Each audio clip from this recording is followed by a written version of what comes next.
What's up, Tubers? So we are here with this week's video, which you almost did not get because I was feeling lazy and unmotivated, but I, after some coercion, decided to be a big girl and film this week's video.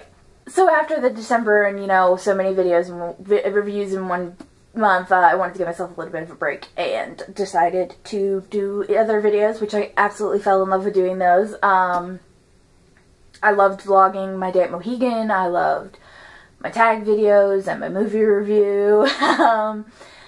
And I look forward to doing more in the future, but for now we are back with a book review. So our next review is the continuation of a series that we already started, and it is Harry Potter and the Chamber of Secrets. Oh, yeah. Yeah, I will eventually do all 7 Harry Potter books, I promise. Allow me to read you the inside panel of the book. The Dursleys were so mean and hideous that summer that all Harry Potter wanted was to go back to Hogwarts School of Witchcraft and Wizardry. But just as he was packing his bags, Harry receives a warning from a strange, impish creature called Dobby, who says if Harry Potter returns to Hogwarts, disaster will strike. Thus begins Dobby.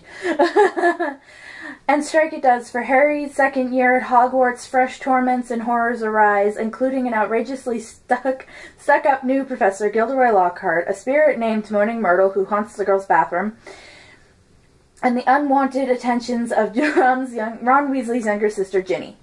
Each of these seem minor annoyances when the real trouble begins and someone or something starts turning Hogwarts students to stone. Could it be Draco Malfoy, a more poisonous rival than ever? Could it be Hagrid, whose mysterious past is finally told? Or could it be the one everyone at Hogwarts most suspects, Harry Potter himself? Now, I'm sure everyone out there has read Harry Potter, all of the books, and if you haven't, get off my channel. But we all know how this goes in the movie, we all know how it goes in the book. Harry's life once more takes a turn for the So let's start with the main characters, which, as we all know, are Harry, Ron, and Hermione, and the new main character of Ginny, because she does play a rather large part in this book, being it's her first year, and she's tied into everything that's happening, even though nobody knows it at the time. But it is their second year for Harry, Ron, and Hermione. They've already learned so much their first year and gone through so much together that their friendship seems unshakable. Seems is the key word. Every friendship is shakeable. No matter how long you've been friends or how well you know each other, every friendship is shakeable. And they do hit minor bumps along the way, and that includes Hermione being petrified. New characters. Can't call Ginny a new character because we met her in the first book. One character we can call new is the one and only, thankfully, Gilderoy Lockhart, the new Defense Against the Dark Arts teacher. I want to know what went through Dumbledore's head when he decided hiring this guy was a good idea. Because he... what did he just think? Oh, this is going to be a fun year. Gilderoy is self-centered, pompous, arrogant, oblivious to how much people don't like him. I actually kind of had fun with this one for my character Heidi. It was like a bonding experience for Sirius, Remus, and Snape. They kind of like bonded over how much they disliked him. It was really rather entertaining, but that is not the book, that is my writing. We have Lockhart, and he's just... If I had him as a teacher, I'd switch out of his class as quickly as humanly possible, which would suck royally because defense is one of my favorite classes. Plot summary. The Chamber of Secrets is amazing. I mean, not only do we have the students getting petrified and not knowing what's doing the petrifying, but then we have the mystery of who's controlling the thing doing the petrifying, and how it could be Draco, who we would obviously suspect because he's Draco and a Slytherin and a bad guy, as we see him now. And then you've got on the opposite end of the spectrum, you've got Hagrid. Hagrid!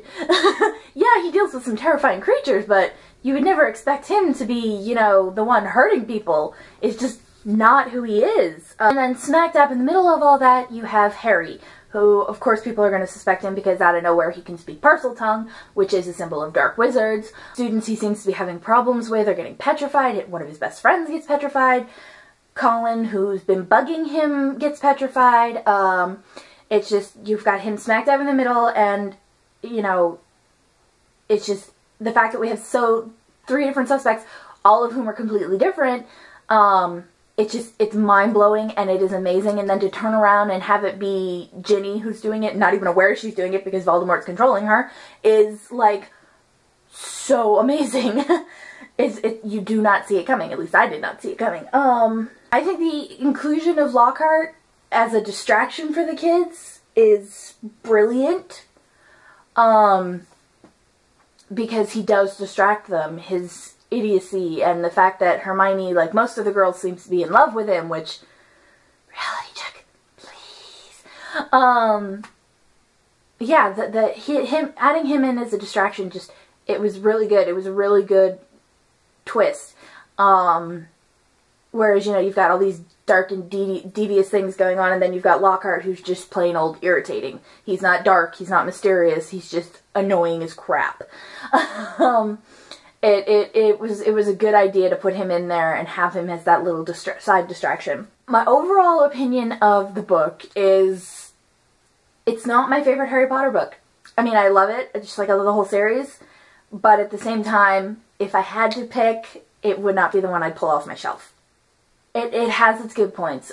Taking Ginny, who's a seemingly sweet and innocent little first year with just a crush and a half on Harry, and having her do all these dark and dastardly things, even though she had no control over herself, is just really good. It really pulls you in, because you can tell as the book goes on something's wrong with Ginny. You can really tell that something is bothering her, and you don't expect it to be she's the one controlling the basilisk.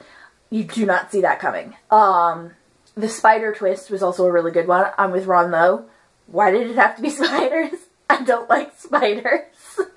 But the spider twist is good. How they fear it, and going in the forest and seeing Aragog and all of his little children. That was genius. It was pure genius. Revealing another way that Harry is like Voldemort, also pure genius. And saying it was because he picked up some of Voldemort's traits when the spell rebounded off of him, kind of foreshadows finding out Harry's a Horcrux. It really does. I don't know if JK did that on purpose, but that was really good. If you look back, after finding out he is, if you look back on all the things he learned and things Dumbledore told him, there's a lot of foreshadowing in there. Recommendation is, I would recommend it. You know, being as part of the series in the whole, it does fit in. It does give you what you need to move on to the next book. It only gets 8 out of 10 with me, but that's because, like I said, Lockhart drives me nuts, and I don't know, it's just not my favorite. But I would recommend it. You know, young adults, young teens. It's a very good book to read, to learn on. I would almost call it a filler book, but it has enough of its own qualities where it's not a filler book. I mean, it gives you more in-depth looks into characters like Hagrid, even characters like Voldemort himself, where we learn what he was like as a teen. So it feels like a filler book, but at the same time it's not. But I would recommend it to read. I definitely would. And that, ladies and germs, is our review. I hope you enjoyed it. Go out, get it, read it, live it, love it. And for our next video, I don't think I'm doing another book review next week. I haven't quite decided what the video will be, but I will keep you up to date on Twitter and probably Instagram too. Again, all of my social media will be down in the description below. Give the video a thumbs up if you liked it. Leave a comment to let me know what you thought. Let me know your thoughts on the book and what you think I should do for next week's video. And I will see you guys next time. Bye!